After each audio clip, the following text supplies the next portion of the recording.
obviously when you win a game like that, I think the first thing that just kind of comes to mind is you just feel really fortunate.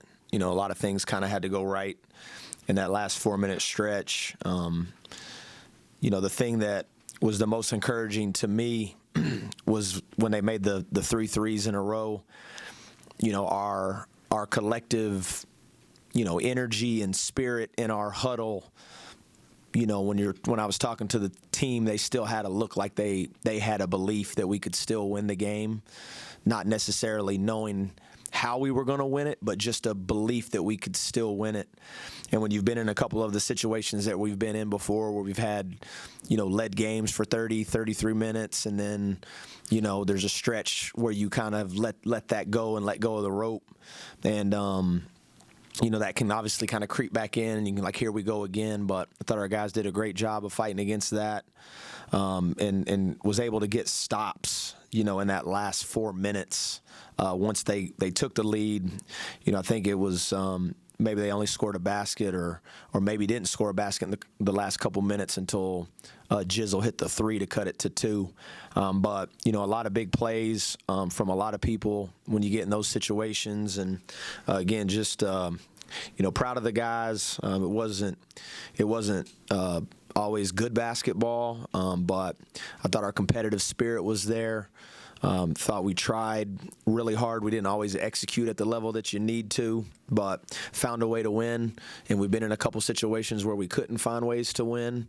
And we talked about those moments before. If the trade-off is you lose those early non-league games, and if there's just a little bit of learning and a little bit of belief, even if it's just a different level of belief that you can capture from those tough games, and just hey man, we're going to figure out how to way to win this, then it's worth it. And like I said, just really feel really fortunate, man. Really, really thankful, really appreciative that the crowd hung in there with us. I thought they were tremendous on a Tuesday. What was today?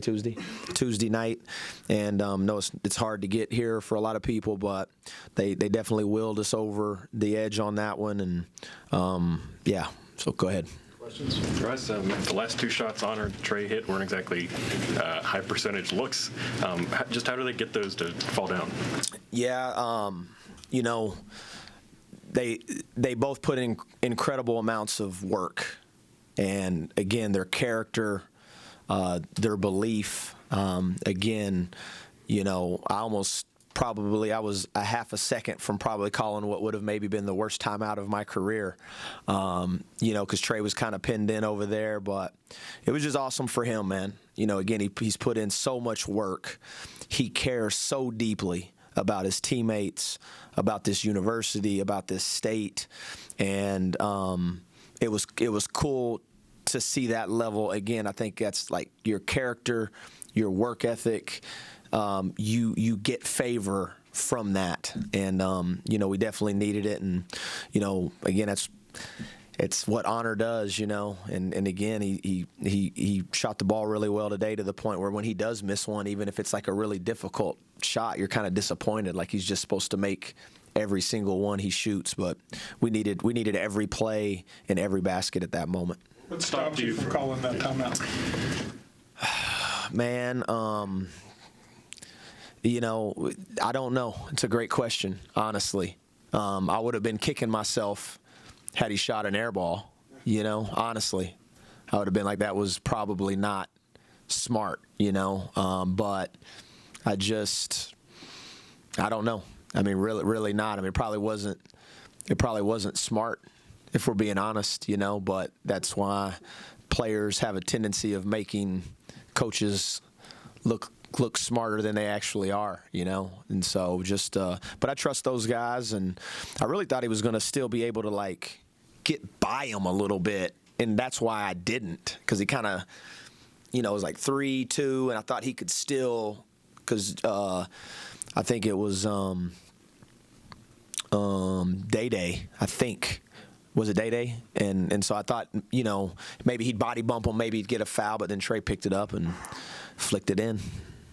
You gave some fouls at the end there. Did you want to give the 6? No, because we talked about it, but we thought that was in that range because it was they were taking the ball out of the side, and maybe they would draw something where the person coming to the ball was going to be in a shooting motion, and so that's where it was just like you probably would have liked to switch a little more aggressively than Belo did in that moment, but that's why we didn't. We were just like, and you get the continuation rules now, and even if you foul and they're any close to the motion, just that was the thought process on that one.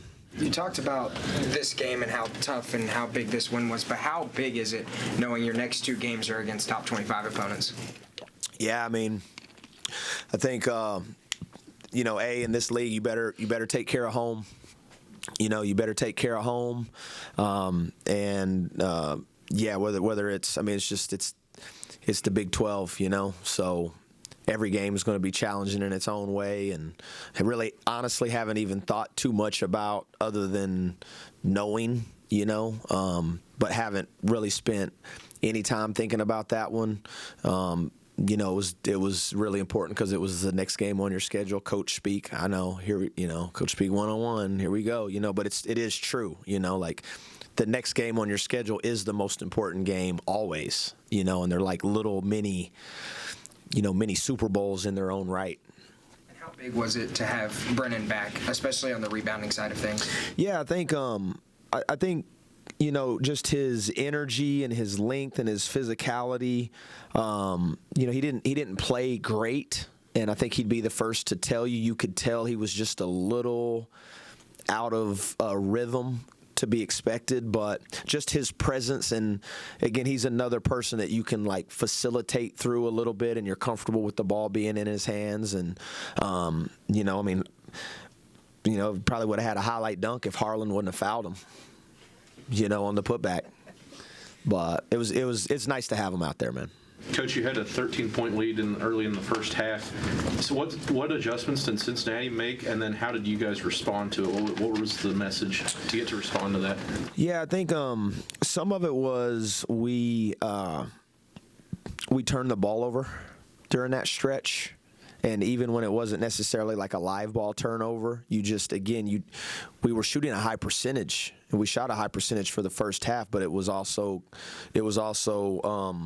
partnered with turning the ball over 9 times. So you don't even give yourself a chance to get a shot up, and then you put a lot of stress on your defense. And we had we're still having like fundamental breakdowns defensively of just simply executing and simply being in the positions you're supposed to be in, and just you kind of the game starts happening and it can break you down a little bit, and you start doing things you're not supposed to do, and again with like 32 and those guys and Day, I mean, it's not like they don't need a lot of space. So if you botch a coverage and you don't rotate at the exact time you're supposed to, if your defensive, everybody talks about offensive spacing, but defensive spacing is very important too.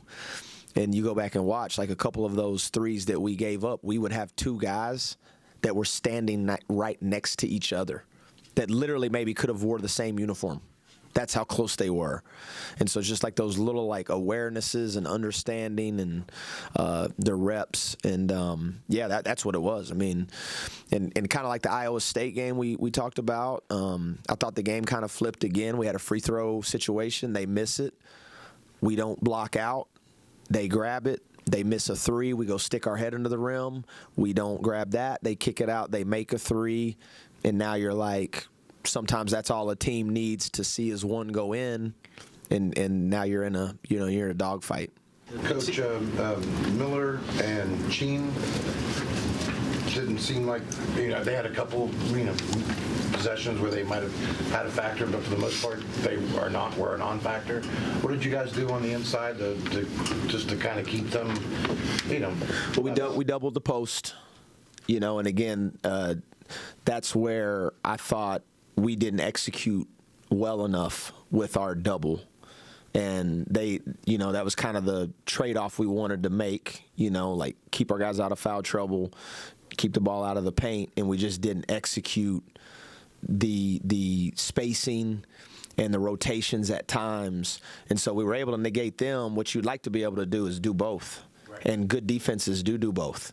They keep the ball out of there, they rotate on time, and you don't give up wide open catch and shoot threes to 32 and to 1, and so that was kind of the choice we made. We had talked about, and Day is very similar to Honor. He's really fast, and so they run him off a lot of baseline staggers, and because of his speed, you have to switch at times, and now you're switching a smaller guy on Baba, and now you're having to double him, and we just didn't execute at nowhere near a good enough level out of that. Now, when we did, we actually, they only shot 30, is that 35? 35%, 34% from 3, but being greedy. Again, it's like when we go back and watch it, you play it right, they had a hard time scoring. You play it wrong, that's probably where their baskets came from. And then with those two big guys for Cincinnati, obviously Harlan for you guys, how does Honor become the leading rebounder in the game? Yeah, I think it speaks to his buy-in. And we really challenged the entire group, and we challenged our guards. We kind of challenge them every game to be, defensive rebounders. And we talked on yesterday. Was that yesterday? We talked yesterday in the group about we felt like there were some loose ball opportunities and some defensive rebounds that we weren't able to grab, and then even the play. Honor went down there and dove on the ground, and Amir dove on the ground and came up with it. We were able to get the timeout, threw it in. Honor made 2 free throws, and that was probably the biggest play of the game was Honor digging up that rebound. Ross, Honor kind of said that offensively you guys get stuck sometimes standing around and watch ball. You're talking about coaching one-on-one. That's probably day one, lesson one, right? Yeah. Easy habit to get into or easy habit to break? You feel, not that you're happy it's here, but you can kind of talk guys out of that too. Yeah, no, for sure.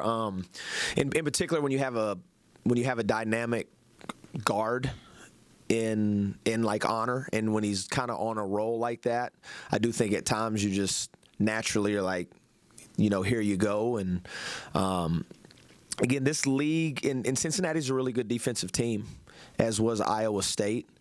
So they're not going to let you move the ball easily. They have good ball pressure, they have good size, they have good length, and some of that I think is like a fatigue factor. Some of it is a coaching factor, and some of it is just executing a little bit better.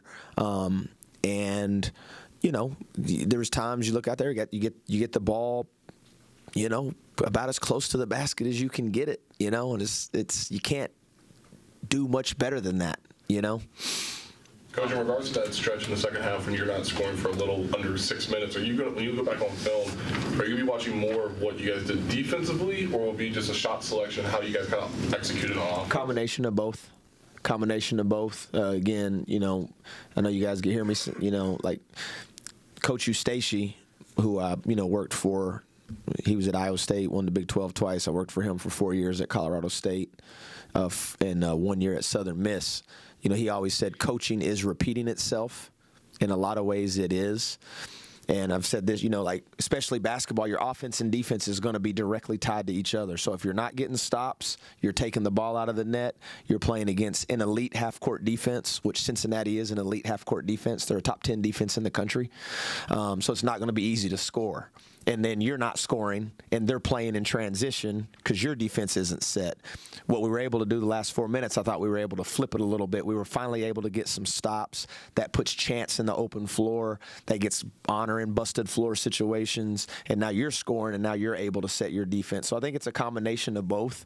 Definitely can execute better in those moments. And then some of it, again, I'd have to go back and watch to really give you an honest assessment. But, again, you have a missed dunk. You have a couple wide open threes. You have a couple free throws that you don't get to go down. And that the game feels a lot different if any of those go down. And then how imperative will it be just in regards to fixing empty possessions from now until Kansas and even moving forward through Big 12 play? Yeah, you want to get better every day. And, again, honestly, you can't – you've got to be able to play long stretches of quality basketball to win games. Like I said, I think we were fortunate to win tonight. If I'm being really honest, Now our first shot defense was good. You hold a team to 32% from the floor. That's good enough to win. 9 assists to 15 turnovers, that's not going to win you a ton of games a lot of nights, but we did out-rebound them. We got to the foul line. We didn't necessarily make them at the rate we needed to, but we stepped up and made them. We made the big ones late. Chance wasn't afraid to really drive to the basket, especially, and he seemed like more so than any of the other guys out there. Just what's something that he brings just in that ability to drive the floor, and can you replicate that with other players on your team? He's such a physical force.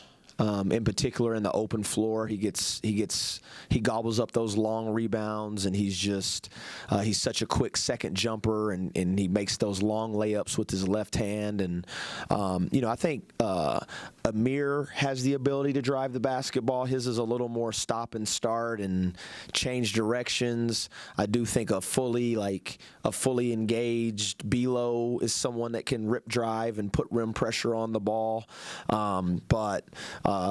Chance is unique in that ability. He really is, man. And again, his second jump is so fast, and he's just such a physical nature. And I thought he stepped in and towed up a big three, and Jasper made a simple play out of the post. That was a big shot as well. Coach, I'd like to maybe channel your coach speak for a second. On Saturday, every game obviously are approached the same.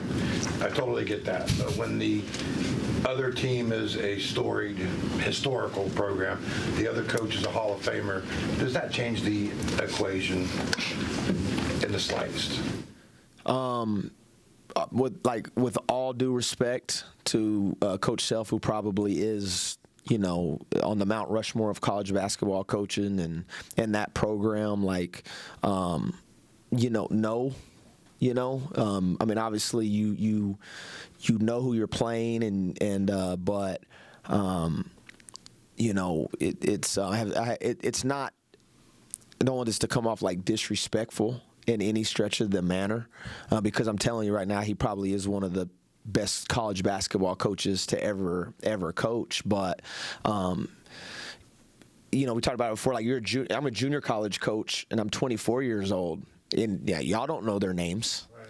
But you're coaching against Hall of Fame, first ballot Hall of Famer legends that have been coaching 30 years. Scott Jernander at San Jack, Coach Steve Francis, Sam Cassell, Lewis Orr that Johnny worked for, and Sam Walker, my Division II coach, is here, worked for him too. They're they were the Bill Selfs and the Kelvin Sampsons of that, so you have so much respect for them, and with that respect, you're gonna honor them with giving your best, and so I have a ton of respect for Coach Self in Kansas, and just thankful.